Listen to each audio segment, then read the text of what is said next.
இப்போ எனக்கு ஆம்பளை பிள்ளை பிறக்குமா பிறக்காதா, பொம்பளை பிள்ளை பிறக்குமா பிறக்காதா அப்படின்னு கேட்குறோம்னாக்கா, யாருக்காவது பிறந்தது எல்லாமே பெண் குழந்தையாக இருந்தாலோ ஆண் குழந்தையாக இருந்தாலும் அந்த ஜாதகத்தை எடுத்து பாருங்க. 4ஆம் அதிபதி 10ஆம் வீட்டுக்கு போனாலோ 10ஆம் அதிபதி 4ஆம் வீட்டில் இருந்தாலோ அவளுக்கு பிறக்கிறது எல்லாமே ஆணாக இருக்கும், இல்லைன்னா பெண்ணாக இருக்கும். எப்படி 4ஆம் அதிபதி 10க்கு போனாலோ 10ஆம் அதிபதி 4க்கு வந்தாலோ பிறக்கிறது எல்லாமே ஆணாக பிறக்கும், இல்லைன்னா பெண்ணாக பிறக்கும். சரிங்களா? அடுத்தது எடுத்தீங்கன்னாக்கா, இவனுக்கு வாரிசு பிறக்குமா? ஆம்பளைக்கு 5ஆம் இடம், பெண்களுக்கு 9ஆம் இடம் சொல்கிறோம் இல்லைங்களா? அதானே சொல்கிறோம். 5, 9. முதல்ல திருமண பொருத்தம் நம்ம பார்க்குறோம், நிறைய பார்க்குறோம். திருமண பொருத்தத்தில் நிறையா விதி இருக்குது. முதல்ல நம்ம பார்க்க வேண்டியது பையன் யார் நம்மள்ட்ட ஜாதகம் பார்க்க வராங்களோ, ஆண் வீடோ பெண் வீடோ, அந்த ஜாதகத்தை முதல்ல அனலைஸ் பண்ணுங்க. அப்போ ஆணுக்கு எந்த வீட்டை பார்க்கணும் முதல்ல? யாராவது தெரிஞ்சால் சொல்கிறீங்களா? ஆணுக்கு எந்த வீடை பார்க்கணும்? எல்லாரும் பெரிய ஜாம்பவான் தான். சூப்பர். ஆணுக்கு 3ஆம் வீட்டை பார்க்கணும், பெண்ணுக்கு 4ஆம் வீடு பார்க்கணும். காரணம் என்னன்னா, ஆணுக்கு 3ஆம் இடம் வீரியஸ்தானம், பெண்ணுக்கு 4ஆம் இடம் கர்ப்பப்பை. அப்போ கலத்திரஸ்தானங்கிறது 7 கிடையாது, நல்லா புரிஞ்சுங்க. 4ஆம் இடம் தான் கலத்திரஸ்தானம். ஆணுக்கு 3ல் ஆரம்பித்து 5ல் முடிஞ்சிடும், பெண்ணுக்கு 3ல் ஆரம்பித்து 9ல் முடியும்.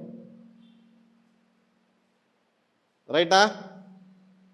ஒரு லக்னம், இவனும் லக்னம் அவளும் லக்னம், 2ஆம் இடம் பார்வை, 3ஆம் இடம் கவர்ச்சி, 2ஆம் இடம் பேச சொல்லும், 3ஆம் இடம் தொட்டு பார்க்க சொல்லும், 4ஆம் இடம் தான் அதுக்கு மீறி எல்லாம் மீற சொல்லும். 5ஆம் இடம் பாஸ் ஆகிடுச்சுன்னா அவங்க 2 பேருக்குள்ள கண்டினியூ ஆகுமா ஆவாதான்னு சொல்கிறது 6ஆம் இடம், அந்த காதல்.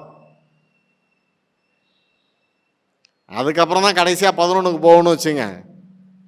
அதே மாதிரி தான் அந்த ஒரு ஜாதகம் நம்மள்கிட்ட வருது அப்படின்னா, ஒருத்தனுக்கு 3ஆம் இடத்துல எந்த கிரகம் இருக்கணும், எந்த கிரகம் இருக்கக்கூடாதுன்னு ஒரு விதி இருக்குது. 3ல் ராகு இருந்தால் ஆணுக்கு நட்டம், கேது இருந்தால் லாபம். யாரால? மனைவியால். 3ல் ஆணுக்கு செவ்வாயோ சுக்கிரனோ இருக்கக்கூடாது, பெண்ணுக்கும் அது இருக்கக்கூடாது. 3ல் ஆணுக்கு சந்திரன் போய் நிற்கக்கூடாது, அல்லது சந்திரனோட பாவி சேரக்கூடாது. பாவினா நீங்கள் உடனே சனி சூரியனுக்கெல்லாம் போயிடாதீங்க, கேது தான். ராகுவோ கேதுவோ இருந்தால் பைத்தியம், சைக்கோ, ராத்திரியெல்லாம் தூங்க விட மாட்டான். ஆணுக்கு போய் சுக்கிரன் செவ்வாயோ சுக்கிரனோ செவ்வாயோ இருந்துட்டுன்னு வச்சுங்க, இவன் அவளை தூங்க விட மாட்டான். இந்த செவ்வாய் தோஷம் 1, 2, 4, 7, 8, 12 சொல்கிறோம் இல்லையா? இதை எதுக்கு எதை பொருத்தலாம் பொருத்தக்கூடாதுங்கிற விதியே யாருக்குமே தெரியல. இந்த தோஷம்னு எதுக்கு தெரியுங்களா பேர் வச்சான்? ஒருத்தனுடைய தாம்பத்தியத்துக்கு சொல்லக்கூடாதுன்னு அந்த காலத்தில் தோஷம்னு பேர் வச்சுட்டான். அதையே நம்ம ஆளுங்க கொஞ்சம் அட்வான்ஸாக கொண்டு போனாங்க. ஒரு 30 வருஷத்துக்கு முன்னாடி செத்துருவான்னு கொண்டு போயிட்டாங்க. செவ்வாய் தோஷம் இருந்தால் செத்துருவான்ட்டான் யார்? ஜோசியக்காரன். ஏன்னா அப்போ ஊருக்கு ஒருத்தன் தான் இருந்தான், ஊருக்கு இப்போ இன்றைக்கி 10 பேர் இருக்கான், தெருவுக்கு 10 பேர் இருக்கான் ஜோசியர். அது பாராட்டுக்குரிய உள்ளது தான். ஆனால் திருமண பொருத்தத்தில் ஏமாத்துறது நல்லா சிம்பிளாக எடுங்களேன். லக்னாதிபதி 7க்கு போனாலும் 7ஆம் அதிபதி லக்னத்துக்கு வந்தாலும் பிரிவினை உண்டு. 1, 7 பரிவர்த்தனை ஆனாலும் பிரிவினை உண்டு. லக்னத்துக்கு நேர் கொண்ட பாவி கலத்திரஸ்தானாதிபதி 7க்கு போனாலும் பிரிவினை உண்டு. எந்த கிரகமாக இருந்தாலும் சரி, நீங்கள் உடனே சுக்கிரனுக்கு போயிடக்கூடாது. அப்போ இதுக்கு என்ன பண்ணுறது? பரிகாரம் என்னடா பண்ணலாம்? ஆகுமா ஆகாதா? அப்போ பெண்ணை பொறுத்தவரையிலும் 4ஆம் அதிபதி கெடக்கூடாது. நீங்கள் கெடுறதுனா நீங்கள் உடனே நினைக்கக்கூடாது 4 கூட போய் உச்சமானதுன்னா சூப்பர் அப்படிங்கக்கூடாது. நீசமானதுனாலும் ஆகா கெட்டு போயிட்டுன்னு சொல்லக்கூடாது, புள்ள பிறக்காதுன்னு சொல்லிடக்கூடாது. இது எல்லாமே பயங்கரமான வேலையை பார்க்கும். அது அப்போ யாரை திட்டுவான் தெரியுங்களா? ஜோதிடரை திட்டுவான். பாடுறா பொருத்தம் பார்த்து வச்சான் பார், நமக்கு கொண்டு போய் இப்படி வச்சுட்டானேன்னு. அவங்க என்ன நினைப்பாங்க, இவனுக்கு ஏதாவது ஒரு பொண்ணை பார்த்து கட்டினா போதும்னு நம்மளை வந்து கேட்பாங்க. யாராவது ஒரு பையனை முடிச்சா போதுன்னு கேட்பாங்க. ஆனால் அங்கே நல்லது நடந்தாலும் கெட்டது நடந்தாலும் பாவி ஆகிறது ஜோதிடன் மட்டுமே. உண்மையா இல்லைங்களா? கண்டிப்பாக. நீங்கள் என்ன பரிகாரம் பண்ணாலும் ஈஸியாக சொல்லிவிடுவானுங்க, ஒரே வார்த்தையில் முடிச்சுடுவாங்க. அதை வந்து திருமண பொருத்தத்தில் இந்த ஸ்தானத்தை வந்து பலமாக பாருங்கள். 4ஆம் இடம் எதுக்கு நம்ம வந்து பெண்ணுக்கு 4 இடத்த கொடுத்து அந்த இடத்துல தாய் அம்மாவையும் வச்சுட்டோம் அப்படின்னாக்கா, அப்போ வந்து பொண்ணு வீணாக போயிட்டாக்கா அம்மாவும் வீணாக போனவளோ? பையன் சரியாக தரதலையாக இருந்தால் அந்த தாய் தகப்பன் வந்து மட்டமானவங்களா அப்படின்னு எடுக்கிறதுக்கு. இப்போ அண்ணன் பேசினாரா, யார் பேசுனா? அவர் ஐயா பேசினார். 5ஆம் இடம் பூர்வ புண்ணிய ஸ்தானத்தை பற்றி பேசினார். 1, 5, 9 பற்றி. இந்த 1, 5, 9க்கு அதிபதி யாரு? திரிகோணத்துக்கு அதிபதி யாரு கண்ணா? யாரு? கேந்திரத்துக்கு அதிபதி யாரு?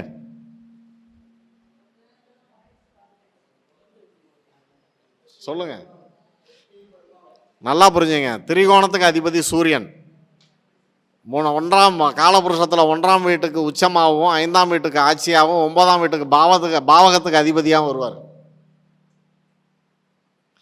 கேந்திரத்துக்கு யாருன்னா சந்திரன் மட்டுமே. சந்திரன் என்ற வீட்டுக்கு 4ஆம் இடம் பூரா கேந்திரஸ்தானம் பலமாகும். அது பாவியாக இருந்தாலும் சரி, மாரகமாக இருந்தாலும் சரி. அவன் ஒருத்தன் பிச்சைக்காரன் நீங்கள் சொல்லிட்டீங்கன்னு வைங்க, சந்திரனுக்கு 4ஆம் வீடு 12ஆம் வீட்டு அதிபதி போய் 4ல் நின்றுட்டுன்னு வச்சுங்களேன், அவன் எங்கேயாவது ஓடியாவது திரவியம் தேடிடுவான். முதல் முற்பகுதி கஷ்டப்படுவான், அதில் மாற்றம் கிடையாது. ஒரு தங்கப்பாண்டியன் ஐயா வந்து ஒரு மீட்டிங்கில் சொல்லியிருந்தார் பார்த்தீங்களா, புள்ள பிறந்தோடனே 16 வருஷம். காரணம் என்னென்னா, சூரியன் 6 வருஷம், சந்திரன் 10 வருஷம், 16 வருஷம் வரைக்கும் வனவாசம். சிம்பிளு. நம்ம இன்னும் கொஞ்சம் அட்வான்ஸாக போயிடுவோம், இன்னொரு 16 கூட்டிப்போம், குருவையும் சேர்த்துப்போங்க, 32 வயசு வரைக்கும் வனவாசம். நீங்கள் நல்லா கவனித்து பாருங்களேன். இந்த ஜோசியத்தில் வந்து ரொம்ப நாள் நீட்டிச்சு வரவங்க பூரா பார்த்தீங்கன்னாக்கா, எனக்கு தெரிஞ்சு ஒரு 40 வயசு தாண்டினவங்க தான் ரொம்ப நாள் நீட்டிச்சு வராங்க. அந்த சின்ன வயசில் வந்துட்டேன்னு சொல்லுவாங்க, அதெல்லாம் கொஞ்ச நாளில் போய் அப்படியே புஷ்குன்னு போயிடும். எனக்கு தெரிஞ்சு அவன் பேர் சொல்லக்கூடாது, என்னுடைய ரொம்ப உயிர் நண்பன்னே சொல்லலாம். அவனுடைய ஜாதகத்தை வந்து வகுப்பில் போட்டார். நான் சொன்னேன், டேய் பேசாமல் இருறான்னு. அவனுக்கு வந்து பார்த்தீங்கன்னாக்கா 30 ரூபா ஒரு டோக்கனுக்கு. ஒரு நாளைக்கு வந்து அவன் பார்க்கக்கூடிய டோக்கனை வந்து பார்த்தீங்கன்னாக்கா 100 டோக்கன் பார்ப்பான். 2 பாயிண்ட்டுக்கு மேலே சொல்ல மாட்டான், ரொம்ப பிரபல்யம். அவனுக்கு வந்து காதல் திருமணம் பண்ணுறான், குழந்தை இல்லை. அவன் வந்து படிக்கிறான் ரகு சார்கிட்ட. ஏன்னா எனக்கு பேசிக் தெரியாத, அவர்கிட்ட தான் நானும் படித்தேன். படிக்கும்பொழுது அவன் ஜாதகத்தை போடும்பொழுது சொன்னேன், டேய் சும்மாறா, காமிக்காதரா, வேணாண்டா அப்படின்னு. அவர் சொன்னார், புத்திரஸ்தானத்தை பற்றி ரொம்ப அருமையாக எடுப்பார், திருமணத்தையும் இப்போ திருமண பொருத்தமும் ரொம்ப அருமையாக எடுப்பார். அப்போ சொன்னார், இவனுக்கு குழந்தைய பிறக்காது அப்படின்னாரு. நல்லா கவனிச்சிங்க, குழந்தைய பிறக்காதுன்னாரு. நான் சொன்னேன், அதே வகுப்பில் என்கிட்ட உள்ள கெட்ட பழக்கம் அது இப்போ கொஞ்சம் சூடெல்லாம் குறைஞ்சி போச்சு. அப்போ ரொம்ப இன்னும் டென்ஷன் ஆகும் பயங்கரமாக. ஏன்னாக்க எல்லாருக்குமே தெரியும் ஓரளவுக்கு. டக்குன்னு எழுந்திரிச்சு என்ன பண்ணேன், நீ என்னையா பாடம் நடத்துகிற அப்படின்னு. இவனுக்கு குழந்தை உண்டியா அப்படின்னா. எப்படி அப்படின்னாரு. முதல் குழந்தை ஒரு குழந்தை, 2வது குழந்தை ரெட்டை புள்ளன்னு. ஆனால் கொஞ்சம் மாறுதல் நடந்து போச்சு. முதல் குழந்தைய ரெட்டை புள்ள, 2வது குழந்தை ஒரே புள்ள. ஆனால் பிறந்தா 3 அவனுக்கு பொண்ணாக பிறக்கும், இல்லைன்னா ஆணாக பிறக்கும் அப்படின்னு. அப்போ அவனை பார்த்து கேட்டேன், டேய் நீ உனக்கு குழந்தை பிறந்துட்டுனா ஒரு விஷயத்தை விட்டுறணும், எதை விடுவா அப்படின்னு கேட்டேன். எனக்கு புள்ள பிறந்துருச்சுன்னா இந்த ஜோசியத்தை நான் விட்டுறான்னா. இன்றைக்கி விருதாச்சலத்தில் மெடிக்கல் வச்சுருக்கான், நம்ப மாட்டீங்க. ஜோசியத்துக்கு நான் வந்து அவனை பல முறை ட்ரை பண்ணிட்டேன், வாடா ஒரு மீட்டிங்காவது வாடா அப்படின்னு சொல்லி. முடியவே முடியாதுன்னான்ட்டான். ஏன்னு கேட்டிங்கனாக்கா, எந்த ஜாதகமும் எந்த இடத்துலையும் நம்மளை ஏமாற்றிடும். நம்ம இதுக்குள்ளே தான் முடிச்சிட்டோம், இதோட இந்த விஷயம் நமக்கு முடிஞ்சு போச்சு, நம்ம வந்து எல்லாம் கற்று தேர்ந்துட்டோம் அப்படின்னு நீங்கள் நினச்சிங்கன்னா முதல் முட்டாள் நம்மளே. ஏன்னு கேட்டிங்கனாக்கா நம்ம படிக்க படிக்க படிக்க ஒரு ஒரு நாளும் ஒரு ஒரு ஜாதகமும் நமக்கு அனுபவத்தை சொல்லி கொடுத்துக்கிட்டே இருக்கும். புதுசு புதுசாக. உண்மையா ஐயா? ஆர்வம் ஐயா? ஐயோ காரணம் என்னன்னு கேட்டிங்கன்னா, உதாரணத்துக்கு இன்றைக்கி காலையில் ஐயா சாட்சி, அந்த ஜாதகத்தை எடுக்கவே இல்லை. நான் எடுக்காமலே நான் சொல்கிறேன், உன் பொண்ணுக்கு சுக்கிரன் உச்சமாக இருக்கும் பாரு அப்படின்னு. உன் பொண்ணு வந்து வகுப்புக்கு +1 +2 படிக்கிறப்ப கவனமாக பார்த்துக்கோ, வேறு பள்ளிக்கூடத்துக்கு மாற்றிக்கோன்னு சொல்கிறேன். எனக்கு மண்டைக்குள்ளார அது ஓடுனுச்சு. கடைசியாக கிளம்ப போகிற நேரத்தில் என்ன பண்ணேன், உன் புள்ள ஜாதகத்தை கொண்டு வந்திருக்கேன் அப்படின்னு கொடுத்தாப்புல. இப்படி விரித்தேன். கடகல கணத்துக்கு 4ஆம் அதிபதி 9ல் உச்சம். முடிஞ்சு போச்சு. எப்படி பாருங்கள் ஒரு இன்ஸ்டியூஷன். இப்போ ஐயாட்ட கேசவன் சார்கிட்ட சொல்லிகிட்டு இருந்தேன் நான். என்ன காரணம் அப்படின்னாக்கா, நம்ம கணிக்கும் பொழுது அப்பனுக்கு ஜாதகத்தை எடுத்தோம்னா பிள்ளைய பற்றி பேசணும், பிள்ளை ஜாதகத்தை எடுத்தோம்னா அவன் பாட்டனை பற்றி பேசணும், அவன் வீடு எந்த மாதிரி அமைப்பில் இருக்குன்னு சொல்லணும். ஒரு ஜோசியக்காரன் எடுத்தோம்னா எதாவது பேசணும், வீட்டை பேசணும், அவன் சாமி குலதெய்வத்தை பேசணும், அவனுடைய இன்றைக்கி கஷ்டம் எப்படி இருக்குன்னு பார்க்கணும். இந்த கஷ்டத்தில் இருந்து அவன் வெளியில் வருவானா மாட்டானா. தீர்வு சொல்ல தெரிஞ்சதுன்னா ஜோதிடர், இல்லைன்னா எனக்கு சொல்ல தெரியல. காரணம் என்னன்னா, நம்ம ஒரு ஜாதகத்தை நம்ம படித்தோம்னா அந்த கர்மா நம்ம தலையில். அவன்கிட்டருந்து 100 ரூபா காசு வாங்கினோம்னா அந்த கர்மா நம்ம தலையில். நம்ம தலையில் மட்டும் இல்லை, நம்ம பிள்ளைங்க தலையிலையும் போகும். அப்போ நம்ம கரெக்டாக சொல்லணும், எவன் வாயிலையும் விடக்கூடாது. நம்ம சொல்லலாம், போனையா அந்த ஆள் கண்ணம்னா அசிங்கமாக திட்டி விட்டான் அப்படிம்பாங்க, அது வேறு மாதிரி. சொன்னார்யா அடிபட்டுடுச்சு, அதே மாதிரி நடந்துருச்சு அப்படின்னு. இப்போ மாயாவரம் கலியமூர்த்திகிட்ட நீங்கள் போனீங்கன்னு வைங்களேன், யாராக இருந்தாலும் பயப்படுவாங்க. யாராக இருந்தாலும். நான் கண் கூட பார்த்தேன், நான் விட்னஸ்ஸு. அவர் சொல்லுவார், டேய் 3 நாள் உன் பொண்டாட்டியை விட்டு நவரப்படாதரா, நீ நவுந்தினாக்கா 7 நாள் சொன்னார், செத்துருவான்னாரு. ஒரு 2 மணி நேரம் தான் நவுந்தாங்க, செத்துட்டான். இவரை தூக்கி கொண்டு ஜெயிலில் வச்சுட்டாங்க. ஏன்னா அவன் டைரியில் எழுதிட்டு செத்துட்டான். பெரிய நகைக்கடைக்காரன். எதுக்கு சொல்கிறேன்னாக்கா, அடித்து பேசணும். அவர் சொல்லுவார், அப்படியே இங்கே இருங்க, அப்படியே தூக்கி ராசி கட்டம் தான் பார்ப்பார். ஐயா டிகிரியெல்லாம் பேசினார், எனக்கு சுத்தமாக டிகிரிலாம் தெரியாதுங்க எனக்கு. அவளை தூக்குவார், ராசி கட்டை தூக்கி இப்படி பார்த்துட்டு லக்னத்தில் ஆரம்பித்தாருன்னா 12 கட்டத்தையும் முடிச்சிடுவார். ஒரு விஷயங்க, என்னுடைய நண்பனுக்கு போய் பொண்ணு ஜாதகம் பொருத்தம் பார்க்க போனோம். ஜாதகம் மட்டும்தான் வந்துருந்துச்சு. அவர் என்ன தெரியுங்களா சொன்னார், அப்பா அம்மா என்னென்ன ஜாதி, கூட பிறந்தவன் எத்தனை பேர், இந்த பொண்ணுக்கு எந்த இடத்துல ஆப்ரேஷன் நடந்திருக்கும், உனக்கு சாந்தி முகூர்த்த அன்னைக்கு உனக்கு இந்த பிரச்சனை நடக்கும்,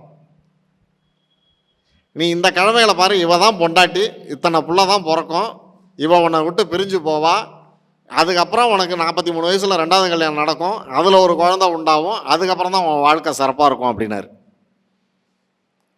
இது இன்றைக்கி என் காதில் அப்படியே ஒழிச்சிக்கிட்டே இருக்குது. இன்றைக்கி நடந்துருச்சு. அப்போ அனுபவம் பேசுதா, புக்காக படிக்கிறவனுக்கு பேசுதா சொல்லுங்கள்? அனுபவம். ஜாதகத்தை நல்லா அனலைஸ் பண்ணுங்க. ஒரு தடவைக்கு 4 தடவை யோசிங்க. எல்லா மேடையிலும் சொல்கிறது தான். இந்த ஜாதகம் வந்ததுன்னா நம்ம சொல்லக்கூடிய பாயிண்ட் இல்லாமல் அவன் வளர்கிற பாயிண்டில் ஏன்டா நம்ம சொல்ல விட்டுட்டோன்னு ஆய்வு பண்ணுங்க. அதிலிருந்து 10 பாயிண்ட் கிடைக்கும் நமக்கு. பிறப்பு சொல்ல தெரியணும். அவன் அந்த எத்தனாவது பிறவியாக அந்த குடும்பத்தில் அவன் பிறந்திருப்பான். இப்போ சூரியன் உச்சம், முதல் குழந்தை அப்படின்னு எடுக்கலாம். நல்லா புரிஞ்சுங்க, முதல் குழந்தைன்னு எடுக்கலாம். சூரியன் உச்சம் யார் காலில் போனா? யார் காலில் போனா ஐயா? தப்பு, சுயகாலில் போனா. கேது காலில் போனதுன்னா கடைசி பிறவி. சுக்கிரன் காலில் போனால் முன்னையோ பின்னையோ குழந்தை கேது காலில் போயிருந்ததுன்னா முன்னையோ பின்னையோ குழந்தை கருகலைப்பு, அபாஷனு. சுக்கிரன் காலில் போனதுன்னா மத்தியமத்தில் பிறந்தவன். 3ல் போய் சூரியன் நின்றுதுன்னா கடைசி பிறவி, அவனுக்கு அடுத்து வாரிசு கிடையாது. அப்போ 3ல் போய் நின்றுதுன்னா எத்தனை படையில் வரும் அவன் பிறப்பு? இதெல்லாம் டிப்ஸுங்க, நல்லா ஞாபகம் வச்சுங்க. ஒத்தப்படையில் வரும். அவன் சொல்லுவான், நான் 2வது பையங்க அம்மா. நீ இல்லைடா, நீ உனக்கு முன்னாடி புள்ள கலைஞ்சிருக்குன்னு சொல்லி பாருங்க, ஆமான்னு வரும். அடுத்த டிப்ஸ் சொல்கிறேன் பாருங்க. மேஷ லக்னமாக இருந்து 3ல் போய் சூரியன் நின்றுதுன்னு வச்சுங்களேன் உதாரணத்துக்கு. இல்லை ரிஷப லக்னமாக இருந்ததுனாக்கா 4 கூட 7ல் போய் நின்று லக்னத்தை பார்த்ததுன்னு வைங்க, நீங்கள் கேளுங்க, அவன் பிளட் குரூப் பாசிட்டிவாக தான் வரும். ஒன்று ஓ பாசிட்டிவாக இருக்கும், இல்லைனா பி பாசிட்டிவாக இருக்கும். பாசிட்டிவ் 4 கூட 7க்கு போனதுன்னு வைங்க, உன் குடும்பம் பாரம்பரியமான குடும்பமானு கேளுங்க. இங்கே 5ஆம் இடம் வந்து ஒன்றும் வேலை செய்யாது, பூர்வ புண்ணிய ஸ்தானம்லாம் இங்கே வேலை செய்யாது. அடித்து பேசலாம் நீங்கள், சூப்பராக பாயிண்ட் வரும். சூரியனை லக்கணமாக போட்டு பரட்டினீங்கன்னு வைங்களேன், அவனுக்கு 7 தலைமுறைக்கு பரட்டலாம். ஆய்வு பண்ணி பாருங்கள். வேறு ஜாதகம்லாம் பார்க்காதீங்க, உங்கள் ஜாதகத்தையே போட்டு பாருங்கள். சந்திரனை லக்னமாக போட்டு பாருங்கள் ராசியை, ஒரு பலனும் ஜெயிக்காது. சொல்கிறதெல்லாம் காதுக்கு இனிமையாக இருக்கும், எந்த பலனும் ஜெயிக்காது. இப்படி ஆகலாம், இப்படி நடக்கலாம், இப்படி போகலாம், இப்படி இருந்திருக்கலாம். லக்னாதிபதி 12க்கு போனால் நீ வெளிநாடு போகலாம். எங்கே போகிறது? போகவே மாட்டான், உள்ளூரில் தான் புழைச்சிட்டு இருப்பான். எடுத்து பாருங்க, நீங்கள் உள்ளூரில் தான் பிழைப்பான். லக்னாதிபதி 12க்கு போனதுனாக்கா உள்ளூரை விட்டு போக மாட்டான். 4ஆம் அதிபதி 4ல் இருந்தால் வெளிநாடு போயிடுவான். 4ஆம் அதிபதி 9க்கு போயிட்டுனா வெளிநாட்டில் போய் சிட்டிசன் ஆகிடுவான். ஆமாம், 4ஆம் அதிபதி 12ல் தொடர்பானதுன்னா போயிட்டு வருவான். 9 கூட 12க்கு போனதுன்னா மத்தியம காலத்தில் வெளிநாடு போயிடுவான், அல்லது வெளியூரில் இருப்பான், எட்ட இருப்பான். அப்பன் சேர்த்தாலும் ஆயி சேர்த்தாலும் வரவே மாட்டான், கெஸ்ட்டு மாதிரி வருவான். ஆய்வு பண்ணி பாருங்க. நான் சொல்கிற பலனில் ஏதாவது மாற்று கருத்து இருக்கா? ஐயா யோசிக்கிறாரு ரொம்ப. ஏதாவது இருக்குங்களா அண்ணா? சமயத்துக்கு உதவாத பிள்ளை, அதை எப்படி எடுக்கலாம்? எப்படி எடுக்கலாம் சொல்லுவாங்க, உச்சம் பார்த்தா பிச்சை எடுக்க விடணும். இங்கே உச்சம் பலம் அதிகமா, நீசம் பலம் அதிகமா? நீங்கள் கோடீஸ்வரன் ஜாதகம்லாம் எடுத்து பாருங்க, மத்தியம காலத்தில் கோடீஸ்வரன் ஆயிருப்பான். எந்த கிரகமும் ஆட்சி உச்சமே இருக்காது, எல்லாம் பகை நீசம் இப்படி தான் இருக்கும். அவனுடைய நவாம்சத்தை எடுத்து போட்டு பாருங்க, அப்படியே பலன் அப்படியே பேசும். நவாம்சம் பார்த்து எத்தனை பேர் பலன் சொல்கிறோங்கிறது தெரியல எனக்கு. நவாம்சத்தை தொடாமல் பலன் சொல்லக்கூடாது. நவாம்சத்தை பார்க்குறத நம்மள்ட்ட ஜாதகம் பார்க்க வரமோ பார்க்கக்கூடாது. சொல்லுவது புரியுதுங்களா? சூரியன் வந்து ராசி கட்டத்தில் மேஷத்தில் போய் நிற்குதுன்னு வச்சுங்களேன், அம்ச கட்டத்தில் போய் எங்கே போய் நிற்குங்கிறத நம்ம யூகம் பண்ணிடணும். இவனுக்கு திருமணத்துக்கு முன் வாழ்க்கையா பின் வாழ்க்கையா, ஜெயிப்பானா ஜெயிக்க மாட்டானா, என்னடா எப்போ கல்யாணம் பண்ணோம், குடும்பம் பண்ணுறோம், பிள்ளையும் பெற்றுட்டோம், பிள்ளையால் புருஷனால் சுகத்தை அனுபவிக்கலாம், ஆசையாக இருந்தோம், புருஷனால் இல்லை, பிள்ளையால் சுகத்தை அனுபவிக்கலாம், பிள்ளையால் இல்லை. ஏன் இல்லை? நல்லா பாருங்கள், அந்த பெண்ணின் ஜாதகத்தில் 9ஆம் இடம் பாதிக்கப்பட்டிருக்கும். ஆணுக்கு 5ஆம் இடம் சொல்கிறோம் இல்லையா, அப்போ பெண்ணுக்கு எந்த இடம்? 9, பூர்வ புண்ணியஸ்தானம். பட்னத்தார் சொன்ன பாடல் தான், அடி குண்டிதெல்லாம் புள்ள பெற்றாலும் அந்த பிள்ளைக்கு வந்து பிள்ளையால சுகம் இருக்குமா இருக்காதா? என்ன காரணம் அப்படின்னு கேட்டிங்கனாக்கா, பொண்டாட்டி புருஷன் செத்து பொண்டாட்டி இருந்துடலாம், பொண்டாட்டி செத்து புருஷன் இருக்கக்கூடாது. ஏன்னா பிள்ளைக்கு வந்து நம்ம என்ன முடியாமல் அடிபட்டு கிடந்தாலும் சரி, நம்மளால் முடியுதோ முடியலையோ, நான் கண்கூடாக பார்த்துருக்கேன், தூக்கி அவனுக்கு நல்லது கெட்டதை பார்த்துருவோம். நம்ம கிடந்தோன்னு வைங்க, 2 நாள் பார்ப்பான், 3ஆம் நாள் திரும்பியே பார்க்க மாட்டான். அவனுக்கு பொண்டாட்டி தான் சொர்க்கமாக போயிடுவா. உண்மை அதான். அப்போ ஏன் அம்மாக்காரி இருந்துடலாம் அப்படின்னு கேட்டிங்கன்னா, அவள் அனுசரித்து போயிடுவா, அப்பனால அந்த ரோஷத்தை தாங்க முடியாது. அப்போ இதுக்கெல்லாம் எது இருக்கணும்? எது இருந்தால் கவனிப்பாங்க? 4ஆம் இடம் சொத்து இருக்கணும். சொத்து இருந்ததுன்னா எவனாக இருந்தாலும் பார்த்துருவான், கையில் காசு இருந்தாக்கா. எல்லாத்தையும் முன்னாடியே தான தர்மம் பண்ணோன்னு வைங்க, ஒன்றுமே இருக்காது. அவன் ஜாதகத்தை எடுத்து பார்த்தீங்கன்னா லக்ன புள்ளியே கெட்டிருக்கும். எந்த ஒரு ஜாதகத்திலும் லக்னாதிபதி வாங்கக்கூடிய சாரம் பாவி சாரம் மட்டுமே வாங்கும். 2 வீட்டில் மட்டும்தான் லக்னம் அந்த வீட்டோடைய சாரத்தில் போகும். ஒன்று மீனம், இன்னொன்று சிம்மம். அதே மாதிரி மீன ராசி மீன லக்னம், சிம்ம ராசி சிம்ம லக்னம் சுயமாக இருந்துக்கிட்டே இருப்பாங்க. அவங்கள கண்டே பிடிக்க முடியாது. எந்த இடத்துலையும் அவங்களுடைய ஆழ் மனசில் உள்ள விஷயத்த நம்மளால் அறிய முடியாது.